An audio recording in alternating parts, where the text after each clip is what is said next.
നമസ്കാരം. ഓം ശ്രീ ഗണേശായ നമ. ഓം നമോ നാരായണായ. ലോക സമസ്ത സുഖിനോ ഭവന്തു. എല്ലാ പ്രിയപ്പെട്ട കൂട്ടുകാർക്കും നമസ്കാരം.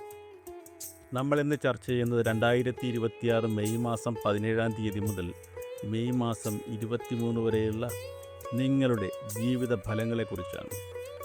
ജ്യോതിഷം എന്നത് വെറും ഒരു പ്രവചനമല്ല, അത് കാലത്തിൻ്റെ ചുവരെഴുത്തുകൾ വായിക്കാനുള്ള ഒരു വിദ്യയാണ്. ഈ ഒരാഴ്ച ആകാശമണ്ഡലത്തിൽ വലിയ മാറ്റങ്ങളാണ് സംഭവിക്കുന്നത്.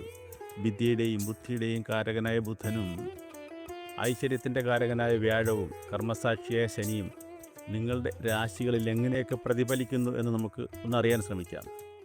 രാശിഫലം എന്ന് പറയുന്നത് പൊതുവായ ഒന്നാണെങ്കിൽ, നക്ഷത്രഫലം അത് നിങ്ങൾക്ക് ഓരോരുത്തർക്കും വേണ്ടിയുള്ള വ്യക്തിഗതമായ മാർഗനിർദ്ദേശമാണ്. അതിനാൽ ഈ വീഡിയോ മുഴുവനായി കാണുക. നിങ്ങളുടെ നക്ഷത്രത്തിന് ഈ വാരം നൽകുന്ന മുന്നറിയിപ്പുകൾ അത് ജീവിതത്തിൽ പകർത്തുക എന്നുള്ളതാണ് ഈ അവസരത്തിൽ പറയാനുള്ളത്. ഈ വാരത്തെ ഗ്രഹനില നമുക്കൊന്ന് പരിശോധിച്ച് നോക്കാം. സൂര്യൻ ഇടവൻ രാശിയിലാണുള്ളത്. രോഹിണി നക്ഷത്രത്തിലൂടെ സഞ്ചരിക്കുന്നു. രോഹിണി എന്നാൽ ഐശ്വര്യത്തിൻ്റെ നക്ഷത്രമാണ്. ചന്ദ്രൻ ഈ ആഴ്ചയുടെ തുടക്കത്തിൽ ഇടവൻ രാശിയിൽ ഉച്ചസ്ഥിതിയിലാണുള്ളത്.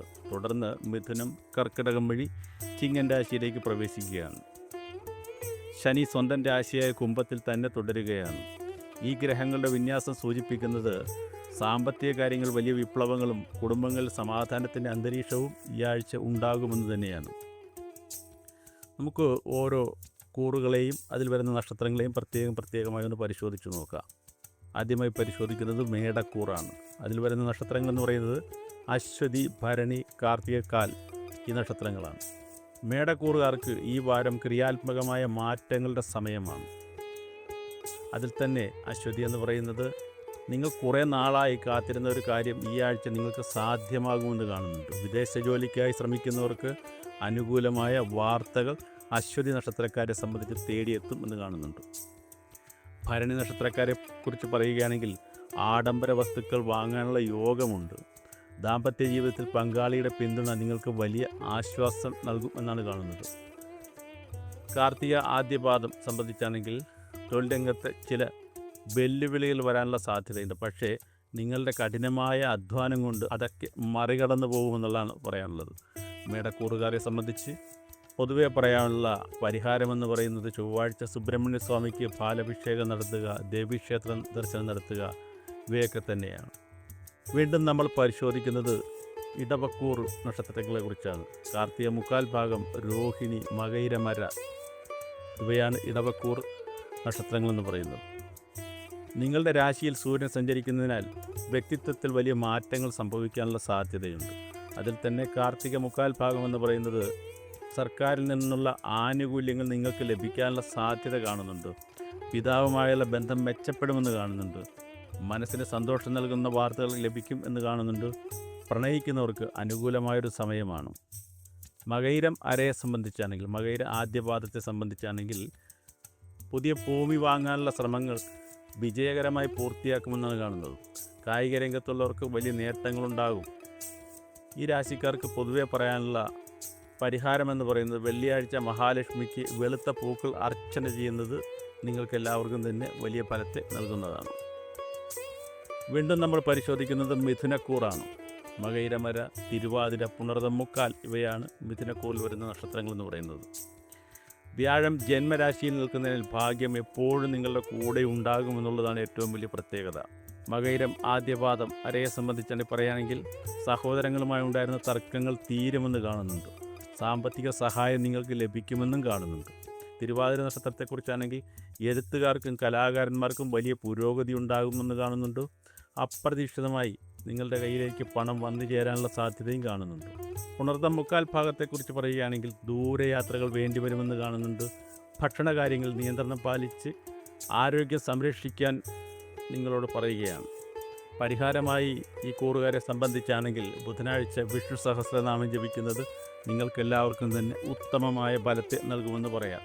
വീണ്ടും നമ്മൾ പരിശോധിക്കുന്നത് കർക്കിടക രാശിയെക്കുറിച്ചാണ്. പുണർതം കാൽഭാഗം, പൂയം, ആയില്യം എന്നിവയാണ് കർക്കിടക രാശിയിൽ വരുന്ന നക്ഷത്രങ്ങളെന്ന് പറയുന്നത്. മനസ്സിൽ അല്പം ഭയം അത് തോന്നാമെങ്കിലും അതെല്ലാം അനാവശ്യമാണ് എന്ന് നിങ്ങൾ വാരമധ്യത്തിലൂടെ, അതായത് ഈ ആഴ്ചയുടെ മധ്യത്തിലൂടെ നിങ്ങൾക്ക് മനസ്സിലാകും. അതായത് എന്തെങ്കിലും തരത്തിലുള്ള ഭയം നിങ്ങളിലുണ്ടെങ്കിൽ അതെല്ലാം ഈ വാരത്തിൻ്റെ പകുതിയോടുകൂടി തന്നെ അത് മാറിക്കിട്ടും, അതിനൊരു വ്യക്തത വരുമെന്നാണ് കാണുന്നത്. അതിൽ തന്നെ പുണർതം കാൽഭാഗത്തെക്കുറിച്ച് പറയുകയാണെങ്കിൽ ഗൃഹത്തിൽ സമാധാനം ഉണ്ടാകുമെന്ന് കാണുന്നുണ്ട്. പഴയ സുഹൃത്തുക്കളെ കണ്ടുമുട്ടുമെന്ന് കാണുന്നുണ്ട്. പൂയ നക്ഷത്രത്തിൻ്റെ ഫലം പറയുമ്പോൾ കർമ്മരംഗത്ത് നിങ്ങളുടെ സ്ഥാനം ഉറപ്പിക്കപ്പെടുമെന്ന് കാണുന്നുണ്ട്. ശത്രുക്കളുടെ നീക്കങ്ങൾ നിങ്ങൾ മുൻകൂട്ടി തിരിച്ചറിയാനുള്ള സാധ്യതയുമുണ്ട്. ആയില്യ നക്ഷത്രത്തെക്കുറിച്ച് പറയുമ്പോൾ സംസാരത്തിൽ നിയന്ത്രണം വേണമെന്ന് പറയാം. വികാരപരമായ തീരുമാനങ്ങൾ എടുക്കുന്നത് ഒഴിവാക്കേണ്ടതാണ്. ഈ കൂറുകാരെ സംബന്ധിച്ച് പരിഹാരമായി പറയാനുള്ളത് തിങ്കളാഴ്ച ശിവക്ഷേത്രത്തിൽ ഇളനീർ അഭിഷേകം ചെയ്യുക എന്നുള്ളതാണ് പ്രധാനമായൊരു വഴിപാട്. അതുകൊണ്ട് തന്നെ നിങ്ങൾക്കും കുടുംബത്തിനുമൊക്കെ തന്നെ വലിയ ഐശ്വര്യമുണ്ടാകുമെന്നും പറയാം. തുടർന്ന് നമ്മൾ പരിശോധിക്കുന്ന ചിങ്ങക്കൂറിൽ വരുന്ന നക്ഷത്രങ്ങളെക്കുറിച്ചാണ്. മകം, പൂരം, ഉത്രം കാൽഭാഗമാണ് ചിങ്ങക്കൂറിൽ വരുന്ന നക്ഷത്രങ്ങൾ എന്ന് പറയുന്നത്. അധികാരവും സ്ഥാനമാനങ്ങളും തേടി വരുന്നൊരു വാരമാണിത്. അതിൽ തന്നെ മകം നക്ഷത്രത്തെ സംബന്ധിച്ചാണെങ്കിൽ തടസ്സപ്പെട്ട പിതൃസ്വത്ത് കൈവന്നു ചേരുമെന്ന് കാണുന്നുണ്ട്. രാഷ്ട്രീയക്കാർക്ക് വലിയ ജനപിന്തുണ ലഭിക്കുന്ന ഒരു സാഹചര്യമുണ്ടാകും. പൂരം നക്ഷത്രത്തിനാണെങ്കിൽ പ്രണയവിവാഹത്തിന് ശ്രമിക്കുന്നവർക്ക് വീട്ടുകാരുടെ സമ്മതം ലഭിക്കാനുള്ള സാധ്യതയുണ്ട്. ഉത്തരം കാൽഭാഗത്തെ സംബന്ധിച്ചാണെങ്കിൽ വിദ്യാഭ്യാസ കാര്യങ്ങളിൽ പുരോഗതി ഉണ്ടാകും. വിദേശ സർവകലാശാലകളിൽ പ്രവേശനം ലഭിക്കാനുള്ള സാധ്യതയും കാണുന്നുണ്ട്. ഈ കൂറുകാർക്ക് പ്രധാനമായും ഞായറാഴ്ച സൂര്യോദയത്തിന് മുമ്പ് കുളിച്ച് ആദിത്യ ഹൃദയം ജപിക്കുന്നത് വലിയ ഫലത്തെ നൽകുമെന്നും കൂടെ സൂചനയായിട്ടുണ്ട്. അടുത്തതായി നമ്മൾ പരിശോധിക്കുന്നത് കന്നിക്കൂറിൽ വരുന്ന നക്ഷത്രങ്ങളുടെ ഫലമാണ്. ഉത്തരം മുക്കാൽ ഭാഗം, അത്തം, ചിത്തിര, അര ഇവയാണ് കന്നിക്കൂറിൽ വരുന്ന നക്ഷത്രങ്ങൾ എന്ന് പറയുന്നത്. ചിന്തിച്ച് പ്രവർത്തിച്ചാൽ വലിയ നേട്ടങ്ങൾ കൊയ്യാവുന്ന ഒരാഴ്ചയാണ് കേട്ടോ ഇത്. അതിൽ തന്നെ ഉത്തരം മുക്കാൽ ഭാഗം അതിൻ്റെ ഫലം പറയുകയാണെങ്കിൽ തൊഴിൽ അന്വേഷിക്കുന്നവർക്ക് പുതിയ നിയമന ഉത്തരവ് ലഭിക്കുമെന്ന് കാണുന്നുണ്ട്. അത്തം നക്ഷത്രത്തിൽപ്പെട്ടവർക്കാണെങ്കിൽ ബിസിനസ്സിൽ പുതിയ പങ്കാളികൾ ലഭിക്കുമെന്ന് കാണുന്നുണ്ട്. അപ്രതീക്ഷിതമായ ധനലാഭവും നിങ്ങൾക്ക് പറഞ്ഞിട്ടുണ്ട് കേട്ടോ. ചിത്തിര അരഭാഗത്തെ സംബന്ധിച്ചാണെങ്കിൽ ആദ്യപാദം വീട് പണി പൂർത്തിയാക്കാനുള്ള സാധ്യതയുണ്ട്. മനസ്സിൻ്റെ അസ്വസ്ഥതകൾ മാറിക്കിട്ടും. പൊതുവെ ഈ രാശിക്കാർക്കുള്ള പരിഹാരമെന്ന് പറയുന്നത് ബുധനാഴ്ച ശ്രീകൃഷ്ണസ്വാമിക്ക് തുളസിമാല സമർപ്പിക്കുന്നത് നിങ്ങൾക്കെല്ലാം വലിയ ഫലത്തെ നൽകുമെന്നാണ് പറയാനുള്ളത്. വീണ്ടും നമ്മൾ പരിശോധിക്കുന്നത് തുലാക്കൂറിൽ വരുന്ന നക്ഷത്രങ്ങളെക്കുറിച്ചാണ്. ചിത്തിരയര, ചോതി, വിശാഖ മുക്കാൽ ഭാഗമാണ് തുലാക്കൂറിൽ വരുന്ന നക്ഷത്രങ്ങൾ എന്ന് പറയുന്നത്. സമാധാനവും ഐശ്വര്യവും വാരത്തിൻ്റെ തുടക്കത്തിൽ നിങ്ങൾക്ക് അനുഭവപ്പെട്ട് തുടങ്ങുമെന്ന് കാണുന്നുണ്ട്. ചിത്തിര അരയെ സംബന്ധിച്ചാണെങ്കിൽ പുതിയ സൗഹൃദങ്ങൾ വഴി ജീവിതത്തിൽ വഴിത്തിരിവുണ്ടാകുന്നൊരു സമയമാണ്. ചോതി നക്ഷത്രക്കാർക്ക് ആത്മീയ യാത്രകൾ ഉണ്ടാകാനുള്ള സാധ്യതയുണ്ട്. അതിനുള്ള യോഗവും കാണുന്നുണ്ട്. പ്രശസ്തരായ വ്യക്തികളെ നേരിൽ കാണാനുള്ള അവസരവും നിങ്ങൾക്ക് വന്നു ചേരുമെന്ന് കാണുന്നുണ്ട്.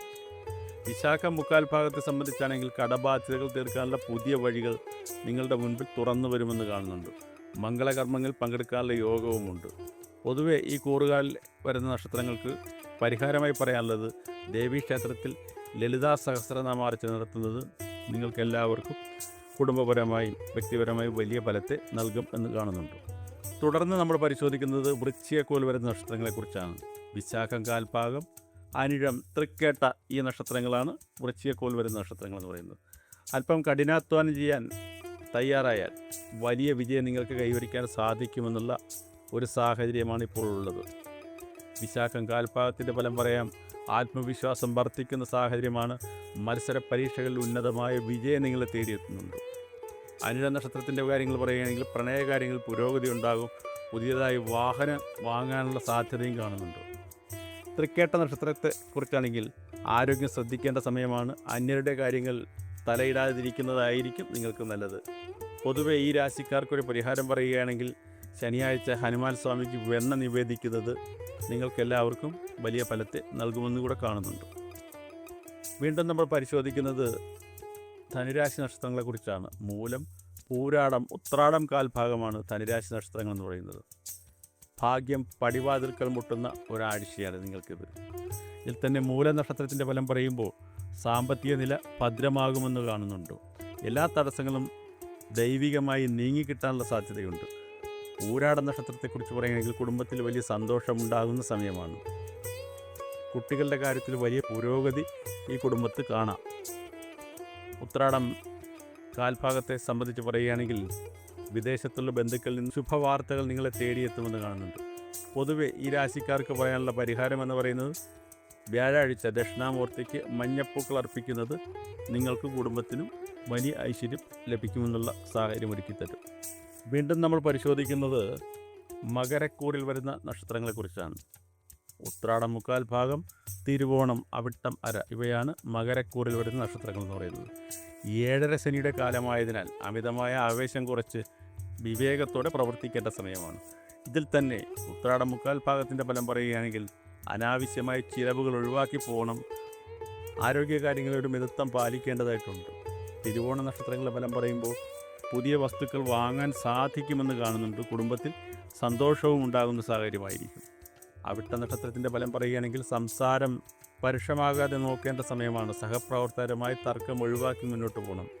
ഈ കൂറുകാർക്കുള്ള പരിഹാരമെന്ന് പറയുന്നത് ശനിയാഴ്ച ശാസ്താവിന് നീരാഞ്ജനം വഴിപാട് നടത്തുക എന്നുള്ളതാണ്. വീണ്ടും നമ്മൾ പരിശോധിക്കുന്നത് കുംഭക്കൂറിൽ വരുന്ന നക്ഷത്രങ്ങളെക്കുറിച്ചാണ്. കുംഭക്കൂറിൽ വരുന്ന നക്ഷത്രങ്ങൾ എന്ന് പറയുന്നത് അവിട്ടം 3, 4 പാദങ്ങൾ, ചതയം, പൂരൂരട്ടാതി മുക്കാൽ ഭാഗം എന്നിവയാണ്. ശനി സ്വന്തം രാശിയിൽ നിൽക്കുന്നതിനാൽ നിങ്ങളുടെ വാക്കിന് വില കൂടുന്നൊരു സാഹചര്യമാണ് ഉണ്ടാകുക.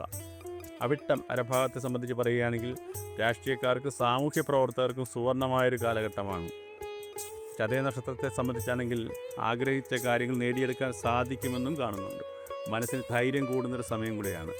പൂരൂരട്ടാതി മുക്കാൽ ഭാഗത്തെക്കുറിച്ച് പറയുകയാണെങ്കിൽ ബന്ധുക്കളുമായുള്ള അകൽച്ച മാറും. ഗൃഹനിർമ്മാണത്തിന് തുടക്കം കുറിക്കാം. പൊതുവെ ഈ രാശിക്കാർക്കൊരു പരിഹാരം പറയാം. ശനിയാഴ്ച എള്ളെണ്ണയിൽ തിരിയിട്ട് ശാസ്താവിനെ ദർശിച്ച് അത് അവിടെ കത്തിക്കുന്നത് വലിയ നേട്ടമുണ്ടാക്കുമെന്ന് കാണുന്നുണ്ട്. അടുത്തതായി നമ്മൾ പരിശോധിക്കുന്നത് മീനക്കൂറിൽ വരുന്ന നക്ഷത്രങ്ങളെക്കുറിച്ചാണ്. പൂരൂരുട്ടാതി കാൽഭാഗം, ഉത്രട്ടാതി, രേവതി ഈ നക്ഷത്രങ്ങളാണ് മീനക്കൂറിൽ വരുന്ന നക്ഷത്രങ്ങൾ. ശാന്തമായ മനസ്സും ഐശ്വര്യവും നിറഞ്ഞൊരു വാരമാണ് നിങ്ങൾക്കിത്. പൂരൂരുട്ടാതി കാൽഭാഗത്തെ സംബന്ധിച്ച് പറയുകയാണെങ്കിൽ സർഗാത്മക കഴിവുകൾ അംഗീകരിക്കപ്പെടുന്നൊരു സമയമാണ്. ശമ്പള വർധന നിങ്ങൾക്ക് പ്രതീക്ഷിക്കാവുന്നൊരു കാര്യമാണ്. ഉത്രട്ടാതി നക്ഷത്രത്തിൻ്റെ ഫലം പറയുമ്പോൾ തടസ്സങ്ങൾ നീങ്ങും. കോടതി കാര്യങ്ങളിൽ അനുകൂലമായ തീരുമാനമുണ്ടാകാനുള്ള സാധ്യതയുണ്ട്. രേവതി നക്ഷത്രത്തിൻ്റെ ഫലം പറയുകയാണെങ്കിൽ പുണ്യസ്ഥലങ്ങൾ സന്ദർശിക്കാനുള്ള സാധ്യതയുണ്ട്. പുതിയ കാര്യങ്ങൾ പഠിക്കാനുള്ള അവസരമുണ്ട്. പൊതുവെ ഈ മീനൻ രാശിക്കാർക്ക് പറയാവുന്ന ഒരു പരിഹാരമെന്ന് പറയുന്നത് വിഷ്ണുക്ഷേത്രത്തിൽ പാൽപ്പായസം നിവേദ്യമായി സമർപ്പിക്കുക എന്നുള്ളതാണ്. പ്രിയപ്പെട്ടവരെ, നക്ഷത്രങ്ങളും ഗ്രഹങ്ങളും നമുക്ക് വഴികാട്ടികളാണ്. പക്ഷേ നമ്മുടെ ജീവിതത്തിൻ്റെ ശില്പികൾ നാം തന്നെയാണ്. ഈ വാരഫലം നിങ്ങളുടെ ജീവിതത്തിൽ ഗുണകരമായി തീരട്ടെ എന്നാണ് ഞാൻ പ്രാർത്ഥിക്കുന്നത്. പ്രിയപ്പെട്ടവരെ, ഈ വീഡിയോ നിങ്ങൾക്ക് ഇഷ്ടപ്പെട്ടെങ്കിൽ ലൈക്ക് ചെയ്യാൻ മറക്കരുത്. അതുപോലെ തന്നെ നിങ്ങളുടെ സുഹൃത്തുക്കളിലേക്കും പ്രിയപ്പെട്ടവരിലേക്കും ഇത് ഷെയർ ചെയ്യുക. നിങ്ങളുടെ അഭിപ്രായങ്ങളും അതുപോലെ തന്നെ ജനിച്ച നക്ഷത്രവും താഴെ കമൻറ്റ് ചെയ്താൽ തീർച്ചയായും ഞങ്ങളുടെ നിത്യപ്രാർത്ഥനയിലും പൂജകളിലുമൊക്കെ തന്നെ അതുകൂടെ ഉൾപ്പെടുത്തി വലിയൊരു പ്രാർത്ഥന നൽകുന്നതാണെന്നുള്ള കാര്യം ഈ അവസരത്തിൽ അറിയിക്കുകയാണ്. അടുത്ത വാരഫലമായി വീണ്ടും കാണുന്നവരെ എല്ലാവർക്കും ഐശ്വര്യം പ്രാർത്ഥിക്കുകയാണ്. നന്ദി, നമസ്കാരം. ദർശനം ജ്യോതിഷ കേന്ദ്രം, എസ് എൽ പുരം.